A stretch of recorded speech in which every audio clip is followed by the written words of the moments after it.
Hello everyone, welcome to Vivek IS Career Academy YouTube channel. Topic for today's discussion is from space section, which is a quite an important section from examination point of view. Every year we see lot of questions being framed from this section, and the mission we will be discussing in today's lecture is EMM, Emirates Mars Mission.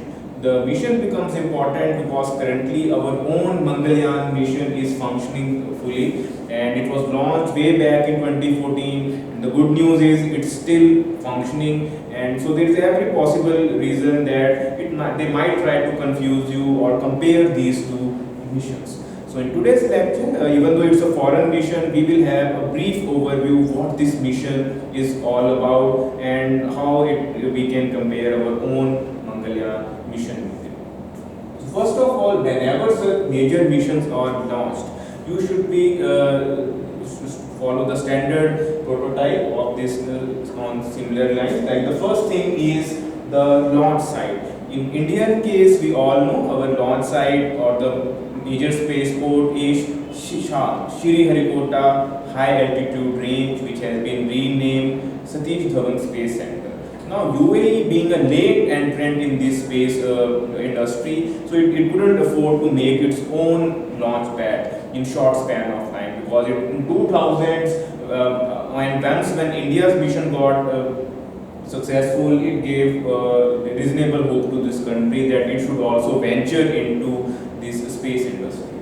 So it is now relying on Japanese spaceport. So the name which you are seeing on screen, Tanegashima Space Center, this is in Japan. So make sure you are clear, because examiner, if is framing a statement-based question, it might say it was launched from UAE or some Gulf of Persia, Gulf of Oman. So you should not get carried away with it. So it has been launched from, it will be likely launched from Japan, because it was to be launched yesterday, July 16, but due to poor weather conditions, this has been the second delay.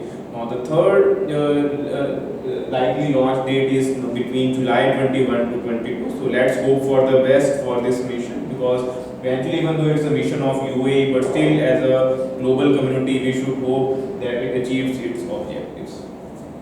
Now the launch vehicle is once again is going to be Japanese, because satellite has been designed by UAE, but ultimately it will be carried by a heavy rocket, which will take this payload to the designated spot. So it's a Mitsubishi Heavy Industry which has manufactured this rocket, H2A. So it's an easy name to memorize, not a technical one. Even though UPSC is not likely to ask, just like to focus on the Japanese part. If we Now the orbiter name is Al-Aman, which in English translates to hope. So it's quite a positive name. We all are going through testing times and we all need hope. So UAE is at time of corona bringing hope to the world that yes, life should go on and we should try to not restore or delay such missions any further.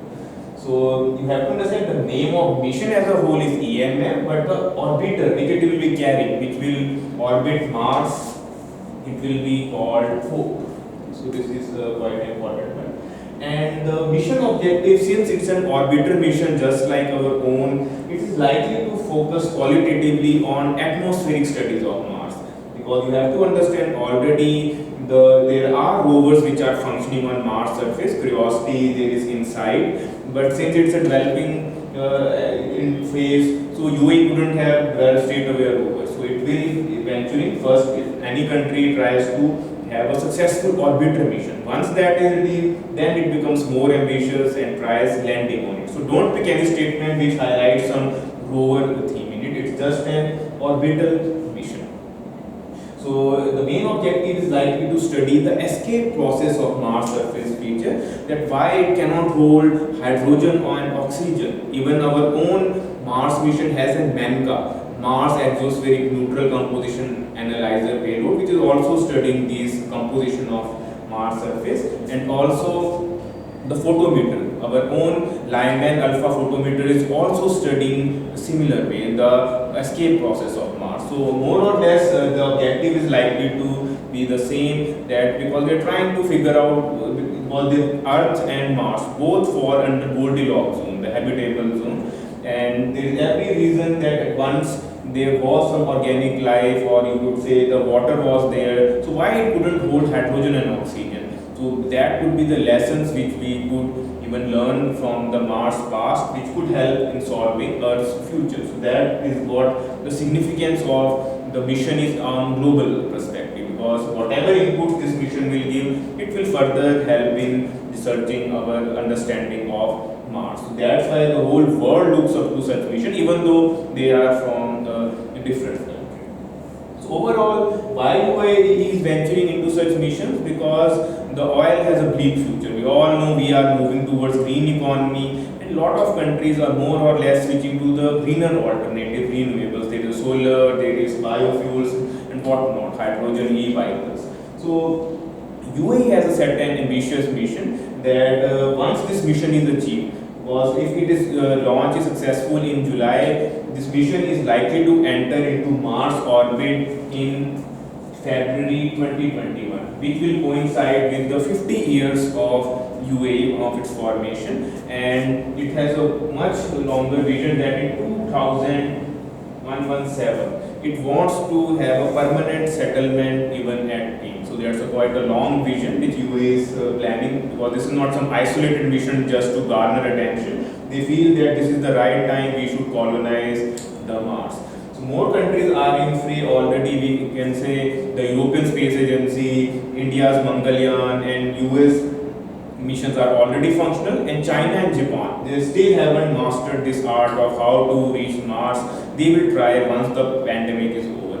So a lot of countries are trying to figure out what would be the Mars mission is, because apart from the resources, there is other angle scientific endeavors that we want to figure out, the evolutionary studies, because there are some studies which say that life was implanted from Mars to Earth in mythology. So we try to figure out, and there are always something new to learn from this planet, which is touted as the red planet as well. So let's hope that the mission achieves whatever objectives it has set for itself, and more global countries should collaborate on such projects so that we could have a better understanding, and even resources can be minimized, because these are quite costly missions whenever we launch, and they don't have direct or immediate socio-economic benefits for the common man. So there are at times question marks raised that even when India's Mangalyaan mission was launched, there was a lot of hue and cry that instead of wasting those resources, you could have developed cryogenic and then sent such missions.